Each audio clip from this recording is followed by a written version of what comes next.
Hello everyone, I'm Stephanie Sebbing with Quilt Addicts Anonymous, and it is time for another Stashin with Stephanie video. This is where once a month we put together a new fat quarter friendly pattern for you that is meant to be used with our Stashin with Stephanie Club or to help bust your stash at home. If you haven't heard of our Stashin with Stephanie Club, here's how it works. We send you 12 fat quarters for the price of 10 plus shipping each month, and then we give you a $10 coupon that you can use off a $20 purchase on our website, and it's usually with fabrics that coordinate with the fabric that we sent you. And we always send you our newest line, and it is one that I've picked and one that I'm really excited about. There's so much fabric that comes out, and this is the one that I think is like the most exciting and the most user-friendly for that particular month. So this month we are working with Shell Rummel's Rhythm. I know Shell, I've met Shell, but before I knew and met Shell, I discovered her fabric, and I was so excited by it. Normally, I love rainbow and lots of colors. If you ever come to our shop in Rock Island, kind of looks like a rainbow or a unicorn puked a rainbow all over everything. Lots and lots of color, and that's kind of what we're known for. But I absolutely love everything that Shell Rummel does, and I have made something with every collection she has put out since I discovered her about 2 years ago. Two of her collections are in quilts in my book, Simple Quilts for the Modern Home, and then we collaborated on a third project together for her collection before this one. And the reason why I love her, she kind of does like a modern coastal vibe, and she starts with watercolor and then it gets digitized into many different formats. So you can get like a bed in a bag and a ton of coordinating throw pillows with her fabric once you make a quilt from it. And you can buy that at a big box store, so that way you don't have to make all the coordinating pillows too. There's a whole bath line, mugs, teacups. I mean, she really is merchandised well beyond the quilting world. But I just love her soft color palette and how it all works together and flows from one collection to another. This one really works well with the two original collections that I really caught my eye and were like, oh my gosh, I love this. This one I really love because it has her signature grays that she is really known for. You can kind of see it, some more of them here. And then it gets into this rosy pink and some blues. And I really just love how all of these come together and just kind of fade one into the next. And I love all of her fabrics that she does. And the reason why is because, like with a Tula or a Cave, the prints kind of stand out on their own, and you can just let them be the focal point of your quilt. But with Shells, you have to really like dig deep into your understanding of color value and use that to help make the eye move around the quilt in a compelling way. And so that's what we're doing with this month's pattern, and I'm calling it Rolling Along, and we're going to do curves. So if you have never done curves before, I'm going to show you how in today's video. They're not as bad as they seem, and this is a good one to do it on because there's only a couple of curves per row because we're using really long pieces of fabric. And so it's a good way to practice them, kind of get them down, but not get to a point where you absolutely hate curves by the end because you're making hundreds and thousands of them for, like, you know, a drunkard's path or something. We're not doing that. So usually I get inspired when I actually see and have the fabric in hand. So once we got this, the very first thing we did is I had a girl at my shop, Josie, cut everything one fat quarter for me to look at and play with. And I was really inspired by this print right here. I really loved this waviness that's happening. And so I thought, oh, this will be really fun to create sort of this curved wavy pattern that kind of alternates and goes up like this, and just sort of have the color blend from one into another. So I kind of put everything in color order, and then I went from there. Now you wouldn't have to do everything in color order because that definitely does make it take a lot longer to put together because you have to cut each piece individually, so you're not quite sure where everything is going to be. But if you want it to just be truly scrappy, then you can get the pattern for this over at shop.quiltaddictsanonymous.com. You can just cut the amount of strips based on the size we give you, and then the pieces that alter in size on both the ends. And then you can just put them up there however it works, and you can just have some fun with it.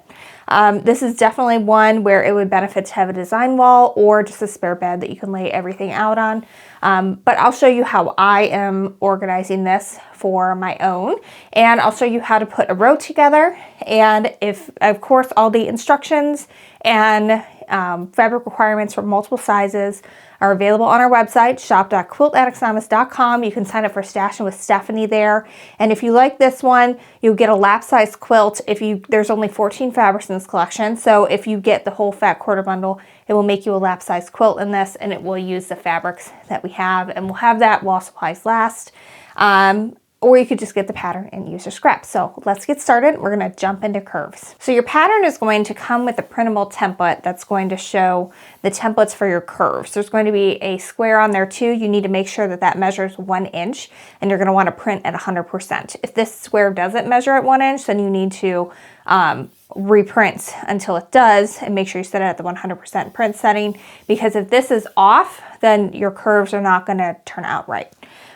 There's a couple of different ways that you can do this. You can cut this off, and then you can trace it on like the back side of a cereal box or any thin cardboard you have. And you can use that as your template, or they make Mylar heat resistant plastic. This is great for if you really like applique and you're doing a lot of one sheet. You can get this. We've got it on the website, and that's what I used.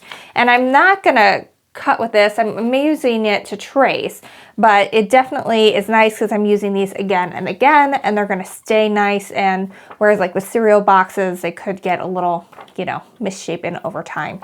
Whereas this is a little bit sturdier material, so it's a good thing to grab.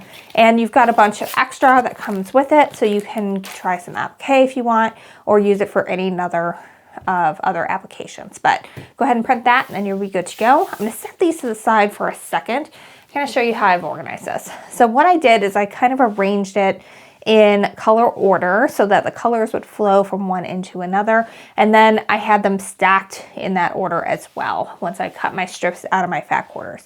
And that makes sense in my brain. Organize it however it makes sense in yours, or if you just want it to be super scrappy, just cut and let it fall wherever it is. That's fine. I just really like the look of it going from color to color and how the eye kind of move with that, where I kind of said earlier that you really have to work with the color value in order to make the eye move around this quilt. I really like doing that along with the color order in this case, but you don't have to be as specific as this. You can just cut according to the directions, and you will be good to go as well. So first I have to cut the first part of my block. So I've got one row here. We'll kind of use that as an example. So you can see that the first part of the row has a straight part because that's the edge of our quilt. And then there is this curve here that we need to cut. So first thing I'm going to do is I'm going to cut this strip down to the size that I need to start the next row. So in this case, it's going to be a little bit longer than what we had before. So I'm going to cut that first. Now I'm going to take the curved end and I'm going to lay it even with the edge. And then I'm just going to take any marking tool that is fabric safe. So a pencil would be fine. I'm using a friction gel pen. For the really dark pieces, I have used my Soline chalk pencil that's white. As long as you can see it, you're good to go. And we're going to cut this away, plus it's going to be on the seam allowance. So you can cut it, and you should cut it from the right side facing up. That way your curves are going to be facing in the correct direction. All right, so I've got that trimmed. So now I'm just going to take and I'm just going to use my rotary cutter and slowly slice along the line that I just traced to remove that. All right, so now I've got the first piece ready to go. I'm going to set that to the side. Now, the next part, how many you need, is going to depend on what size quilt you're making, but you're going to need more than one unless you're doing the crib size strip neck. So I'm taking, in this case, the next two. That's how many I need for this size. And I'm going to cut them down to the size that is indicated for the longest strip that goes in the center. And again, all the sizes and cutting instructions are in the pattern to go along with this. This video is meant to be supplemental for if you're a visual learner and you want to see curves coming together rather than just say, oh, let's do a curve, because if you've never done it before, it can be a little challenging, but we're going to make it easy today. All right, so I've got these stacked exactly on top of each other. That way I can cut them to the exact same size at once without having to cut them all individually, and that saves a little bit of time. All right, so this one that curves this way is always going to be on the right side. So I'm gonna go ahead and line that up over there again. And again, we're gonna trace around that. So now I'm gonna take this piece because we've got to be able to connect it to the piece we already cut. So I'm going to then line it up so that the edges are even with the edge of my strip here and then also the bottom. And I'm also gonna trace along there. And of course, I'm only tracing to that top piece, but that's okay because we're gonna cut them as one in just a second. So now you can see this line that I have traced. So now I'm just gonna go ahead and cut right on that. And again, I'm using my rotary cutter for this, and I'm just going nice and slow so that way I can maintain that curve.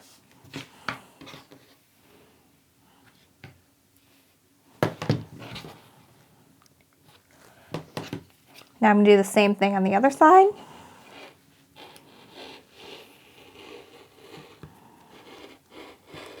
All right, so now I've cut my first piece that has the flat edge, and I'm gonna stack that on top of the next two that are going to be in the center of the row. Now it's time to cut the third piece that's going to be on the edge. And again, if you are making a different size than me, the number of pieces that are in your row is going to vary, so make sure you refer to your pattern for that. So just like before, the first thing I'm going to do is cut it so that I have a nice square edge for the side of my quilt. So I'm going to save this piece because we're going to be able to maybe use it on the next size. You can't do it every time, but sometimes you can, so we're going to save it for now. Now I'm going to line my template up again and trace along the inside. And because this is on the bias, I really kind of do like a back and forth motion with my pen. That way it doesn't stretch too far out and I get a pretty smooth line to follow. Give that a little trim again.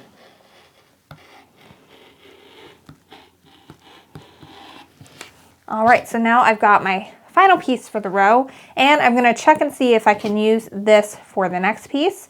We'll see. So it turns out I can use this for the next bit. What I need to do, it's shorter on this next one, so I can just go ahead and trim that down and get it ready for the first piece in the next row.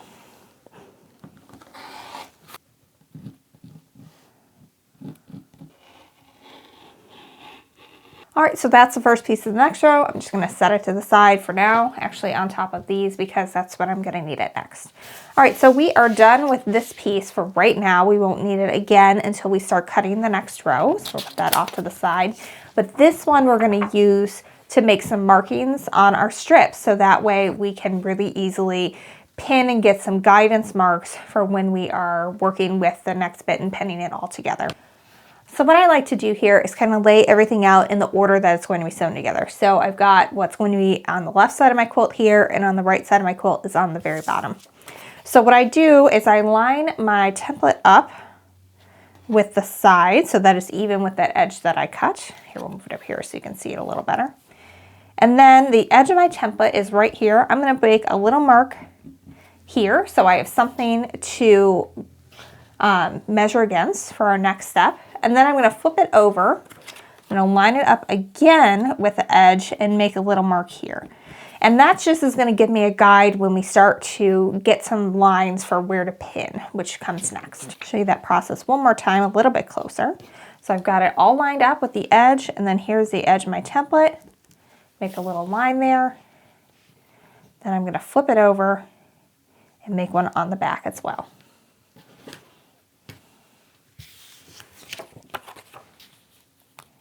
Got everything lined up at the edge, make that line.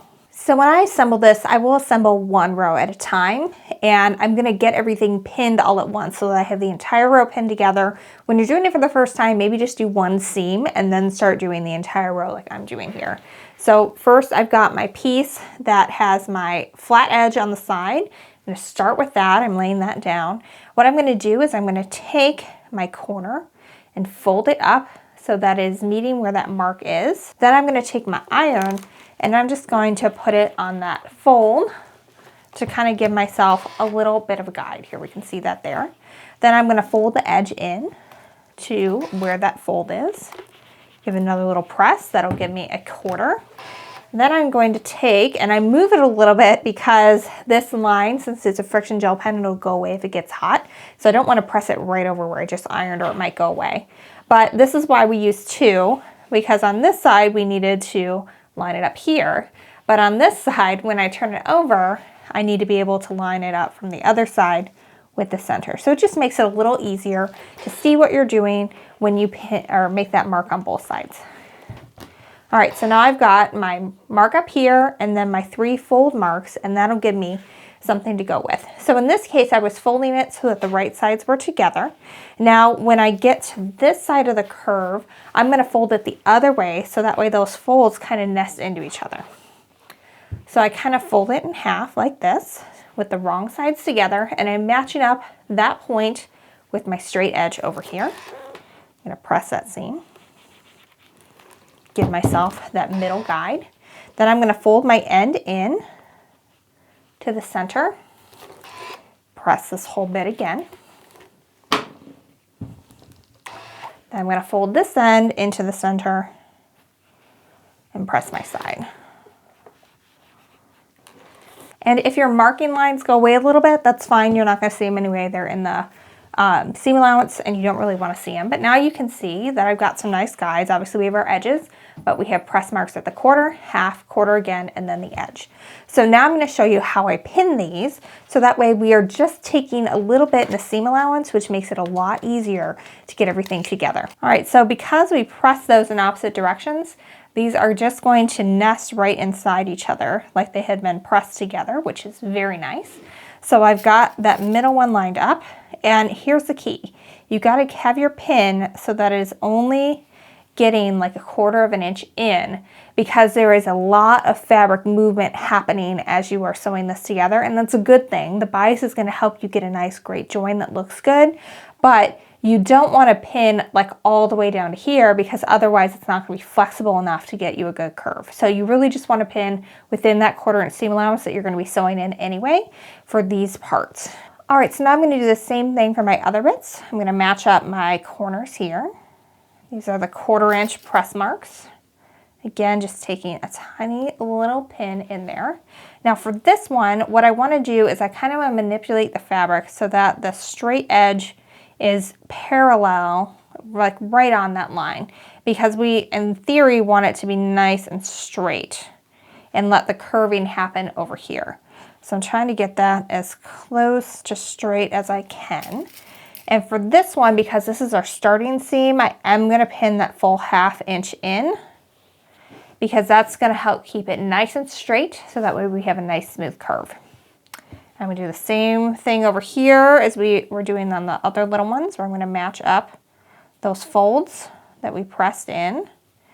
And really you're just trying to make sure that your edges are even here and that you're only taking that tiny little 1/4 inch bite in your seam allowance.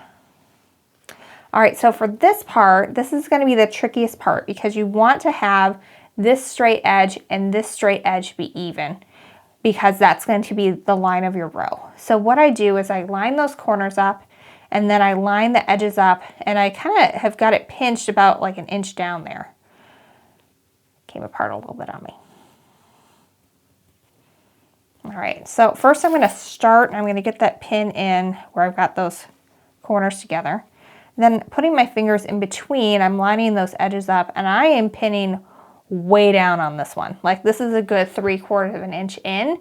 And the reason why is as I am sewing down here, this is going to kind of want to curve away from me, but I want this to stay nice and flat and have my edges even so that my row is nice and straight when I'm done. All right, I'm going to keep pinning the rest of them together. It's the same process where I'm going to press and match up those 1/4 inch seams, so that way these can go together. This is kind of what it looks like when it's all pinned together. It looks a little weird and fiddly, but it's going to work when we sew it together.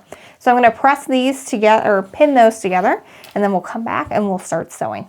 So what we're going to do is we're going to start right here. We're going to start sewing all the way around the curved edge until we get to the bottom here, and we're going to do that for each one of them. I'm going to walk you through it step by step, and the key is mostly just to go slow. This is not a speed project. It is a fun one, but it's not one that you're going to finish in a day.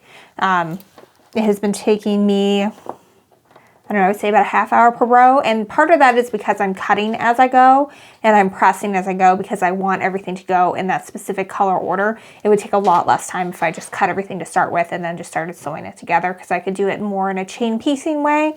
But because I really like that deliberate look, it's taking me a little bit longer. All right, so I've got everything lined up to sew 1/4 inch seam. I'm starting a little bit before where those edges are. Once I've got that caught up in there, I'm going to go ahead and remove my first pin because I now have that needle down in the area where it's holding them all together. And then I just kind of use my fingertips to kind of pull stuff over, so that way the edges stay together. And once I hit that second pin, I'm going to go ahead and remove that. And again, use my fingertips. And you can see this part is poking up. Don't worry about it as long as the fold of it is not in where you are sewing. Just kind of get it out of the way. All right, so we just hit our middle point there. Same deal, we're just going to keep going round and round here. The pin go in the weird direction. But again, if you need to, you can always lift out that presser foot and really kind of give it a tug with your fingernail to get these edges nice and in line. But your goal is just to kind of go slow.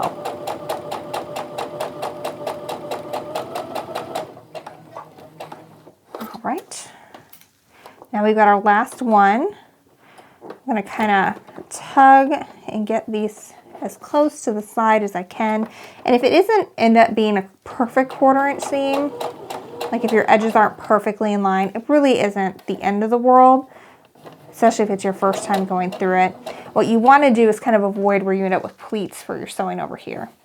All right, so now for this edge part here, what I'm going to do is I'm just going to sew straight down to the edge, and this is why I pin so far over, because I want these edges to stay nice and even, because that's what's going to keep it even when we sew, when we press it open. All right, I'm going to repeat that with the other seams, and then I'm going to press everything all at once.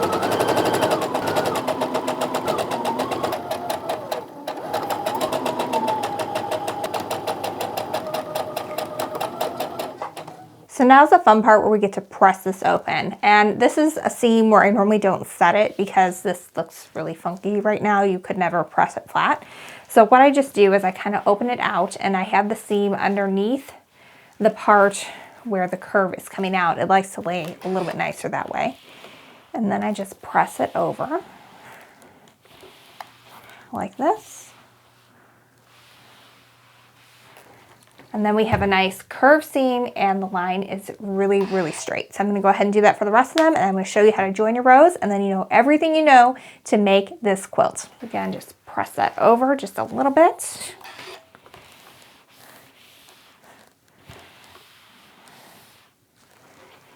All right, so I've got my 2 rows, and in this case, the one that has the longer strip is going on top of the one that has a shorter strip. And you'll see that this is where that little curve comes in. And one thing that I didn't point out, but I should have, is that this little curvy bit is going to be a 1/4 inch away from the edge, and that's because it sort of just slides into that seam allowance when it's sewn together. So this shouldn't come all the way to the edge. It should be a little bit away from it like it is here.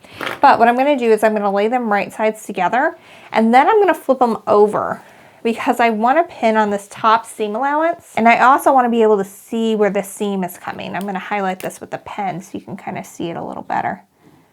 But the seam kind of comes out like this, and then it stops right here.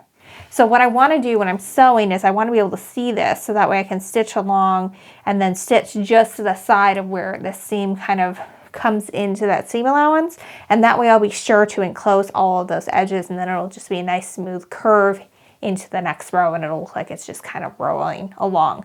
There's no seams to match in this, which is fabulous. So you can just focus on getting the curves down and learning a new skill if you've never done that before. And for this part, it's super easy. I'm just going to pin at the edges of my rows and the center of my rows, and I'm going to bisect it and pin at the quarters as well, and then just sew it along. It's super simple. It's not too much work from here. And it's one of those where you're not really piecing a block, you're piecing a row. So once you've got your row or your pieces cut, you're putting your quilt top together basically. So it goes pretty fast in terms of that. It's not like you're putting, you know, tons of teeny tiny little things together. But it is a little tedious getting those curves, but it's so worth it because it looks so cool. So what I do when I'm trying to find the middle is I'll just hold it out like that. And then I will just move it up a little bit so that my edges are even.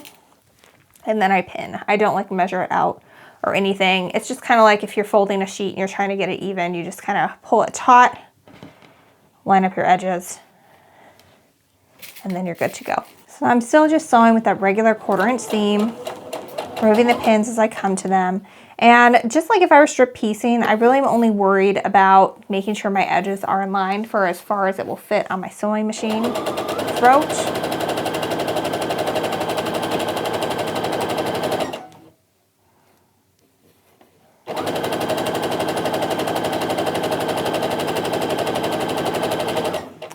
All right, so I'm coming up to my first bit here, and I'm going to mark this with a pen so you guys can see it a little better. So this is the seam here, right where this nice black mark is, and then it ends right about there. So what I want to do is make sure that my needle is going just to the left of where that seam is, and then that will make sure that I've got everything nice and caught in there. And we don't have any little things poking out.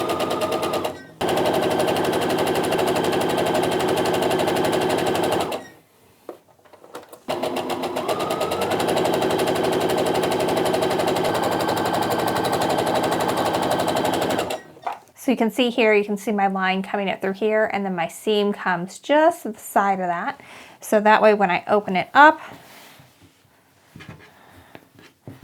the seam just sort of disappears into there and we don't have any raw edges poking out.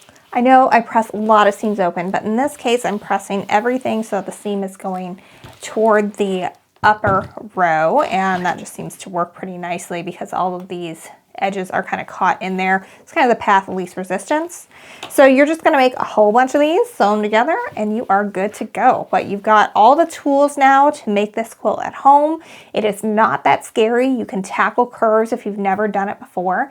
And again, we have got the Fat Quarter Bundle for Shell Rummel Rhythm from Free Spirit Fabrics. You can get that over at shop.quiltaddictsanonymous.com while supplies last. The pattern is called Rolling Along, and if you want to join our subscription club, you can, and you can also start getting 12 fat quarters for the price of 10, plus a $10 off a $20 purchase coupon that you can use, and you would get this pattern for free. So you get lots of really cool stuff. You end up getting about 18 yards of free fabric and 12 free patterns a year. Plus, you get access to all the other free patterns we've done to date, and I think this is like our 7th or 8th free pattern. So you get a whole lot of goodies if you join the club. So check it out. It's all over at shop.quiltaddictsanonymous.com. Whenever you see a project that you like that we've done and you want to give it a go, if you get the supplies and the pattern and everything from us, that helps support us, helps us bring you new free video tutorials every week. So thanks so much for following along, and until next time, happy quilting.